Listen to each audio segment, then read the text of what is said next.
நீங்க வாட்ல வேற எதுலயும் போய் ஊதி விட்டு வந்துறாங்க. கரெக்டா மரக்கூதியில போய் ஊதிட்டு வாங்க. அப்புறம் உங்க தலைவருக்கு டெபாசிட் இல்லாம போயிட போகுது. 234 வேண்டாம், 100 வேண்டாம், 50 வேண்டாம், 30 10 சீட் ஜெயிச்சிரும். நான் அரசியலே பேச மாட்டேன். உங்களுடைய அடுத்த படத்திற்காக காத்துக்கிட்டு இருக்கிறேங்க விஜய். அடிச்சு தூள் பண்ணிடுவோம். ஓகேங்களா? நாங்க ஆட்சியெல்லாம் நாங்க பாத்துக்கிறோம். எங்களுக்கு சூப்பர் தலைவர் ஸ்டாலின் நிக்கிறாரு, அவர் பாத்துக்கிறாரு.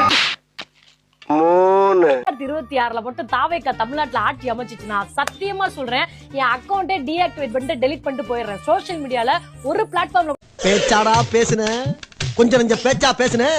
மன்னர் பரம்பரை, மண்ணாங்கட்டி பரம்பரை, நீ இப்ப மாவு கட்டு பரம்பரை ஆகிட்டாங்க. அங்க பாரு.